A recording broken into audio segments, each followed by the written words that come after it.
I used to think success was just about outworking everybody. But what happens when you do all that and still don't make it? I was on the Something for Everybody podcast recently with my man Aaron, and the conversation was so good walking out of it, and I got questions that I never got before. I was like, you know what? I gotta cook up a YouTube video for you guys, reflect on that conversation, and then add some new thoughts as well. The pod started with him asking about my relationship with hard work. I grew up with Tiger Woods in golf, with, the Kobe Bryant, Michael Jordan impact in basketball, the Tom Brady in football, which was very much the Mamba mentality, the, first one in, last one out. If you're not working hard, then, what are you doing kind of thing. And I think, it's shifted to having a more balanced life, a balanced approach, giving yourself grace, giving yourself room to fail and room to not be perfect. And I think that's probably healthy for most athletes. I always wonder, how my career and how my wiring would have differed if I grew up in that generation. But I give that context because I think I've shifted as I've gotten older, of still very much a guy that prides myself on hard work, but giving myself grace to nowadays. I just turned 30 last month or 2 months ago, giving myself the grace to go to a 3-day concert and not feel guilty, to go have fun with friends on a night rather than doing the extra couple hours of,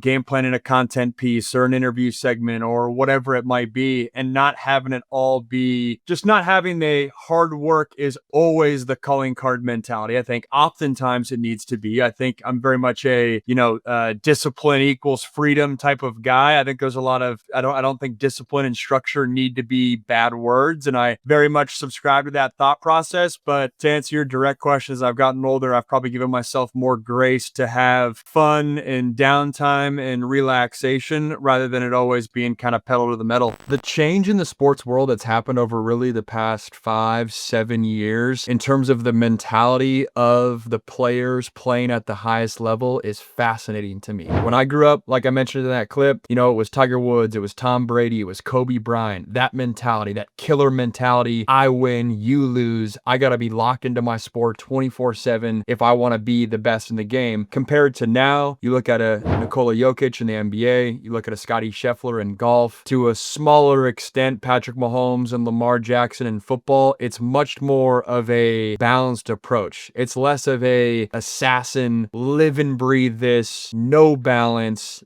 It's a different mentality. And I think it speaks to how far the mental health awareness has come in sports, which is amazing. And then also, I think with the rise of social media and people being under a microscope more so now than ever, I think you have to have this balanced approach to sustain long term versus the athletes that I mentioned, the Tiger Woods, the Kobe Bryant, the Tom Brady. They didn't grow up in this social media wave. And so I don't think there was the inherent pressure of everyone else around them as much as it is today, where the athlete today, you kind of need to hit the off button. You need to hit the pause button from your sport to ultimately stay sane. Obviously, everyone's got to be themselves, but I always wonder what I would be like now or back then as a player, if I looked up to a Scottie Scheffler, a Rory McIlroy talking about his anxiety after he won the Masters, to a Nikola Jokic, who I don't even know if he still likes basketball. But you guys get the point. I think nowadays, the hard work is also about rest and recovery. Like, people talk about that as the work. Like, I can't show up every day with the most energy possible if I didn't get 8 hours of sleep, if I didn't eat the right foods, if I didn't sort of go have fun with my friends, because relationships are energy giving. I'm enamored by the concepts of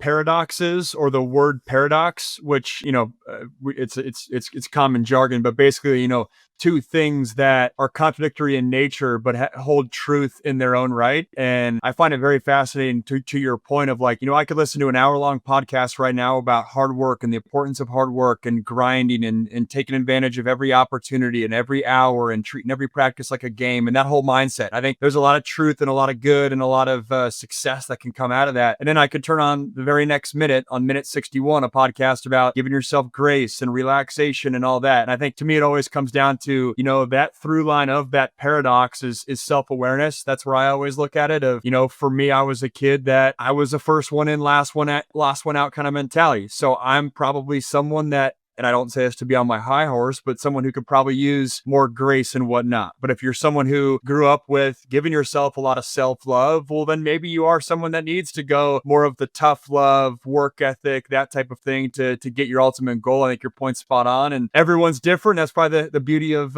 humanity. So looking back, what would I tell my 18-year-old self? I'm not going to sit here and say, I regret, the work that I put in during my college football journey. Like that's crazy. I think that skill set is obviously valuable, but I come back to keeping it fun. The most successful teammates that I had, the guys that are still playing in the NFL today, are not necessarily the hardest workers, but a theme with a lot of them is they are the guys that they're not slapdicks. They showed up, they did the work that they needed to do, but they kept it fun. They played the game as if it was a game, not playing the game as if it's work. And sometimes I think I fell into the latter bucket and it didn't necessarily work to my advantage. That whole conversation led us to talking about those paradoxes and what happens when it doesn't work out. What are those other values that I represent outside of being a baseball player that actually make me a full human being? And so when we finally hit that adjustment period as an athlete, we think about all the skills that we actually garnered being an athlete. Like being an athlete is actually really vulnerable. It's really vulnerable to go out there and try your best in front of thousands of people and not succeed. For me, my biggest fear was football not working out. So when I'm sitting there at 24 and it's like, oh, well, I'm the guy that was the 5-star quarterback, #1 quarterback in the country, not playing in the NFL. Like I'm that worst nightmare for every 18-year-old big time quarterback recruit. I still remember the exact day I knew my football career and dream was over. Shoot, I remember the exact throw looking back, to be honest. But Aaron asked about that experience, the transition point away from being an athlete into the real world, and whether or not I had an identity crisis with that. Yeah, I always struggle with the word crisis just because it feels, it just feels super intense. But whatever one notch below that is, I definitely fell into that bucket. I mean, ever since I was 5 years old, in my brain, in my world, in my bubble, I was quarterback max until I hung up the cleats at 24. So even as a guy who, I'd like to think my parents raised me to know that,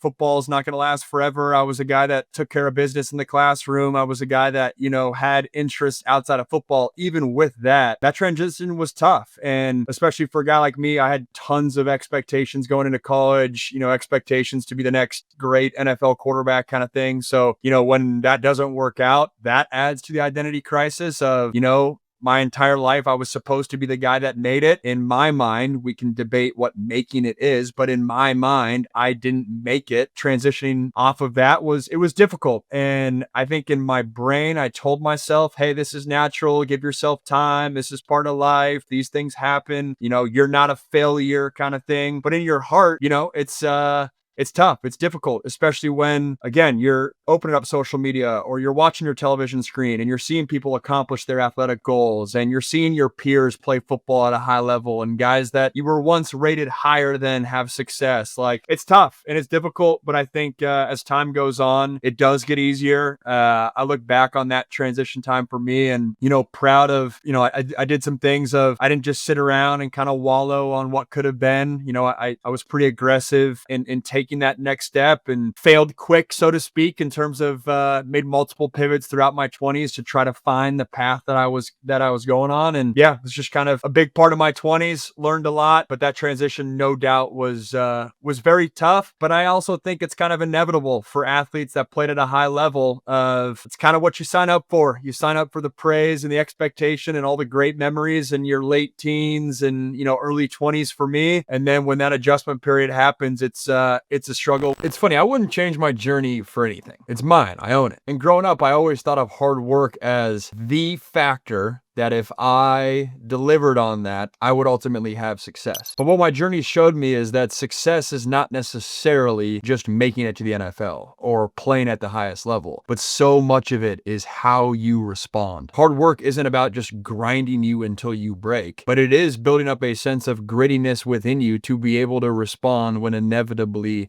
life throws you a curveball. I'm full in golf mode right now and coming off a week in which Rory won and he's talking about anxiety on the first tee in his post-Masters press conference, and Scotty Scheffler, is talking about how he can optimize his time to be the best dad that he can be. And those two guys are the best two guys on the PGA Tour. And then I'm watching basketball, and Nikola Jokic is one of the best players, if not the best player in the NBA. There's just a different balance in today's era that I think is super healthy for the sports world. I kind of look myself in the mirror like, well, if that was my biggest failure and I'm standing here and like, I'm okay. Like I can get past that. You got some scar tissue, but like I'm good. Well, my risk tolerance moving forward to other aspects of life, like I'm more willing to put myself out there and maybe put myself in uncomfortable situations and, you know, take that high upside, low security opportunity because I know, if it doesn't work out, like, oh, I had the football chapter not work out, I'll be able to respond. And there's definitely like a lot of positives off the back of the football failures that are evident in my daily life right now, which is awesome.